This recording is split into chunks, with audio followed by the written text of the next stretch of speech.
Have you ever had one of those chilly days where even the thought of cooking feels exhausting? You walk into the kitchen, look around, and think, what can I make that's easy, warm, and actually tastes good? Now imagine this. You toss a few simple ingredients into one pot, walk away, and by dinner time, your home smells like comfort and warmth. That, my friend, is the beauty of a good crock-pot soup, especially in the middle of winter. There's something deeply satisfying about a bowl of hot soup when the weather outside is biting cold. But for many of us, especially after 60, spending hours chopping, stirring, and standing over a hot stove isn't exactly appealing. That's why this video is all about making winter meals easy, cozy, and full of flavor, without all the effort. Today, we're diving into 5 of my absolute favorite winter soups that you can make right in your crock-pot. No chili here, just hearty, creative soups that you may not have tried before, but will want to make again and again. These are the kind of meals that hug you from the inside out, the kind you look forward to after a long day. Let's start with a soup that surprises almost everyone. It's called swamp soup. Now, before you run away at the name, hear me out. Yes, it sounds like something you'd serve at a Halloween party, but it's actually one of the most flavorful, comforting, and nutrient-rich soups you can make with just a handful of simple ingredients. Swamp soup gets its name from its slightly greenish color, thanks to a can of turnip greens tossed in near the end. But what you get is a rich, savory soup that's loaded with flavor and fills your belly in the best way. This is one of those dump-and-go recipes where you don't have to stand over the stove for hours. You just layer in the ingredients and let the crock pot work its magic. It starts with golden potatoes. I love using these because they have thin skins, so there's no need to peel. Just give them a good wash and chop them into bite-sized pieces. Then there's the onion, just one, but don't skip it. It gives the soup a sweet and savory base that balances everything else. Now, the real flavor punch comes from sausage. Not ground beef, not chicken, just good smoky sausage. You can brown it first in a skillet to build that rich caramelized flavor, but if you're tired or in a rush, you can absolutely throw it in raw. It'll still turn out delicious. From there, you add in the pantry staples. A can of navy beans, a can of Hoppin' John or black-eyed peas, a can of Rotel tomatoes. I like the mild kind, so everyone at the table can enjoy it. And that key ingredient, turnip greens. Don't let them scare you off. They melt right into the soup, bringing a boost of fiber and minerals without overpowering the taste. In fact, most folks don't even realize they're eating greens. That's how well it blends in. To bring it all together, I add in a spoonful of reduced sodium chicken bouillon paste. You can also use bouillon cubes or even boxed chicken stock if you prefer. Then pour in enough water to make it soupy, usually around 2.5 cups. I don't add any extra salt or pepper right away because the sausage and canned goods bring plenty of seasoning. You can always taste and adjust later if needed. Now, here's the part I love the most. You put the lid on, set the crock pot to high for 3 hours or low for 6, and walk away. That's it. No stirring, no checking every 10 minutes, no second guessing. When it's ready, you'll know. The potatoes will be buttery soft, the sausage will have flavored every spoonful, and the whole house will smell like something your grandmother used to make.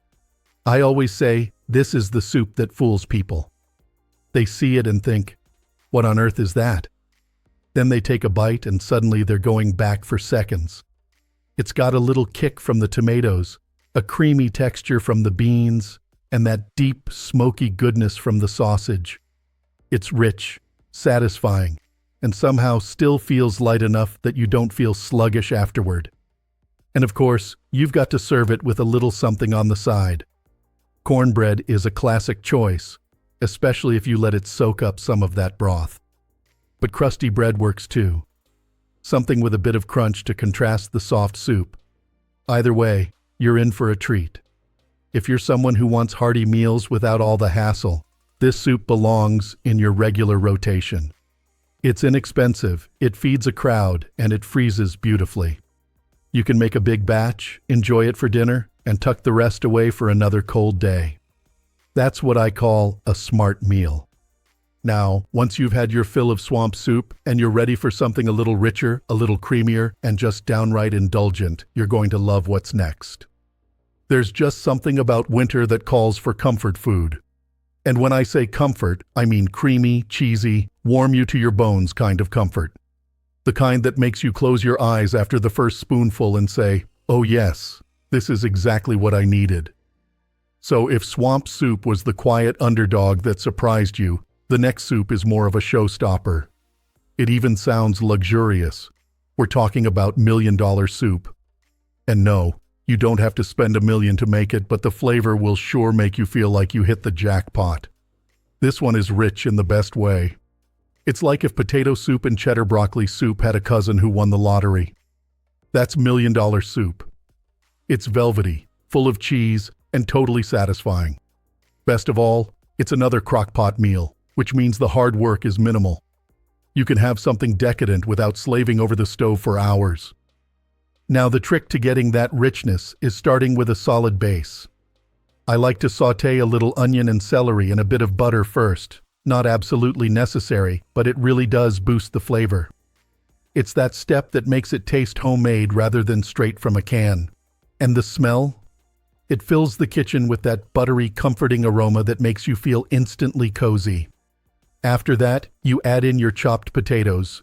Yukon Golds work great here, especially since they cook down nice and creamy. Then come the secret weapons: cheddar cheese soup and cream of chicken.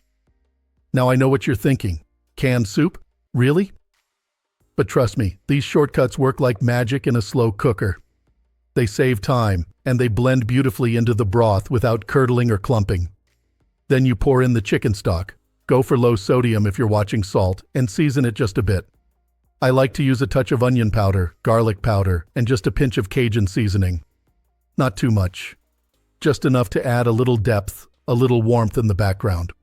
For the protein, I usually go with cooked, shredded chicken. Rotisserie chicken is perfect for this. It's tender, flavorful, and already done for you. All you have to do now is let the crock-pot do its thing. High for 2 hours, or low for 4 or 5, depending on your schedule.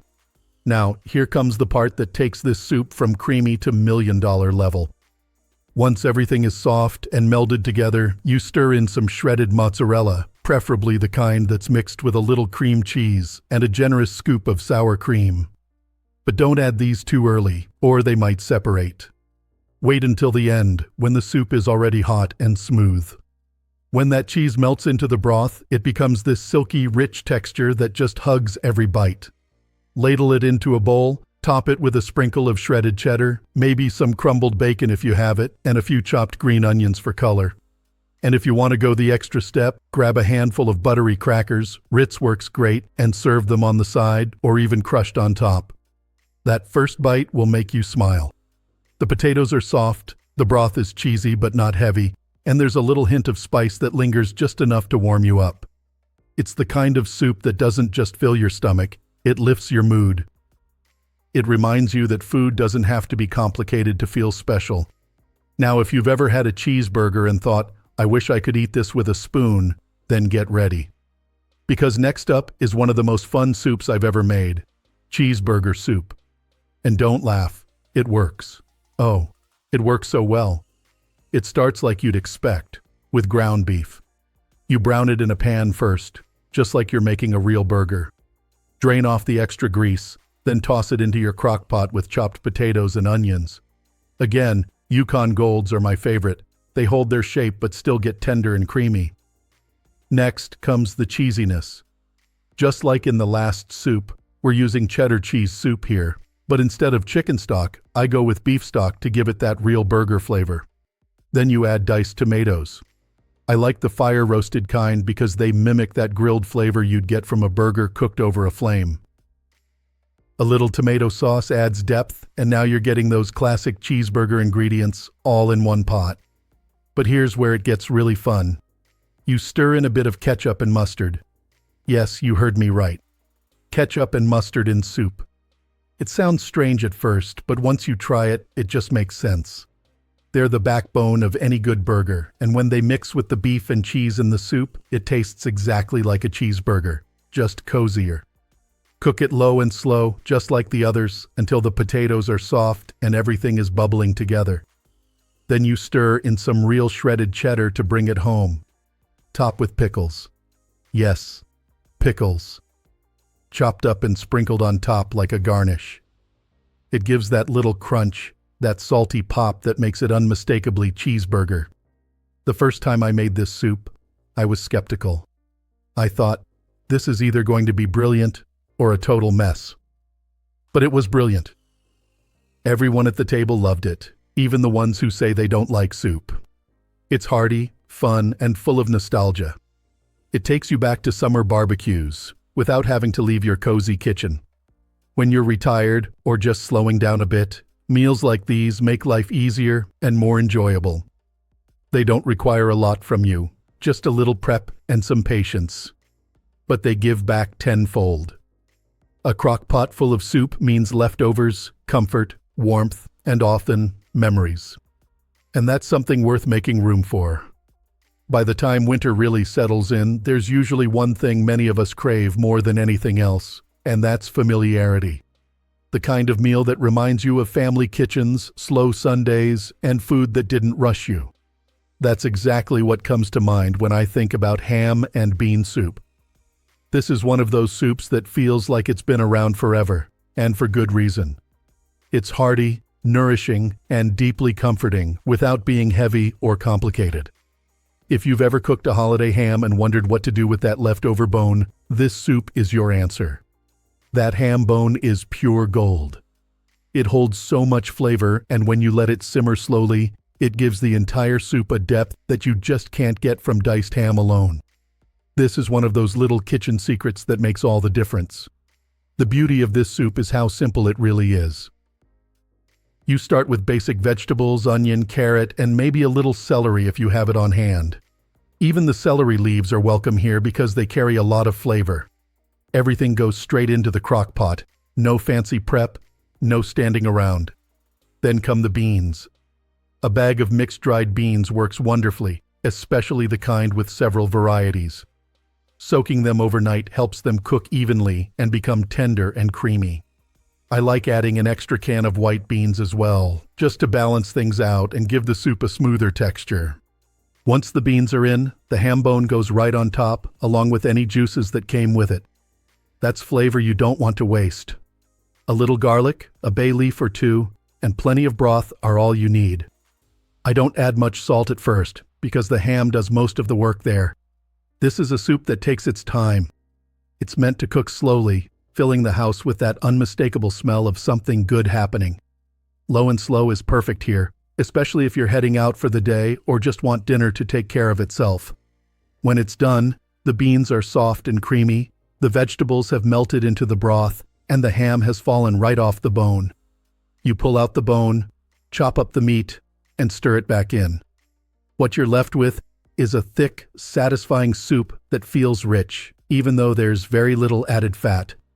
It's filling without being too much, which is something many of us really appreciate as we get older.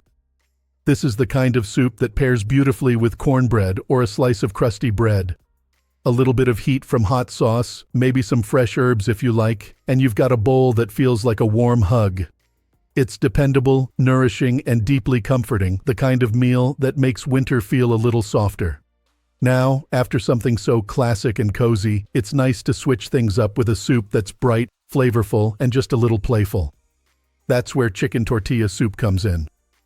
This one is perfect for those days when you want something warm and satisfying, but not too heavy. It's also one of the fastest soups in this whole collection, which makes it a great option when you want good food without much effort. This is another true dump-and-go crock-pot soup. Cooked chicken goes in first, followed by tomatoes. I like using whole tomatoes and breaking them up by hand, but crushed tomatoes work just as well. Then comes one of my favorite ingredients in this soup, enchilada sauce.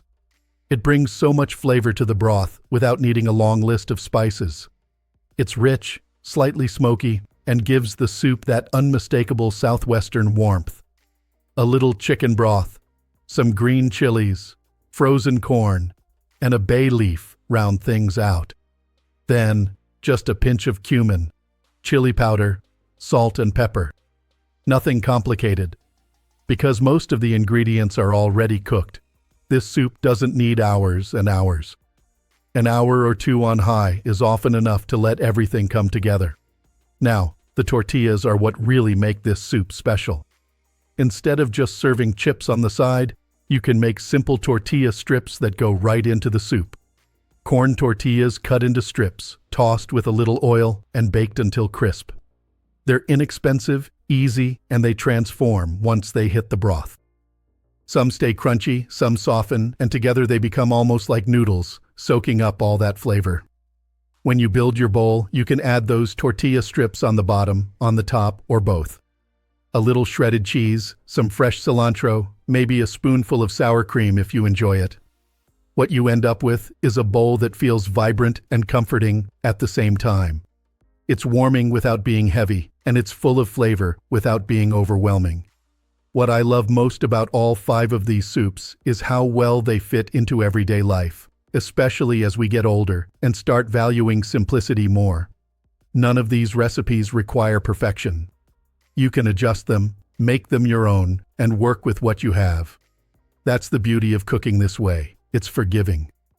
It meets you where you are. A crock-pot isn't just a kitchen appliance. It's a way to care for yourself. It allows you to eat well without exhausting yourself. It gives you leftovers, flexibility, and peace of mind. On cold days, it gives you something to look forward to. And sometimes, that's exactly what we need. If any of these soups reminded you of a meal you used to love or inspired you to try something new, I'd love to hear about it. Share your thoughts or your own soup traditions in the comments. Your experiences matter, and they might inspire someone else watching. If you found this helpful, please take a moment to like the video and subscribe to Strong Elderly Life. This channel is all about making life after 60 warmer, healthier, and more enjoyable, one small step at a time. Thank you for spending this time with me. Take care of yourself, enjoy the season, and remember, good food has a way of making every day feel a little brighter. Here's to living your best life at every age.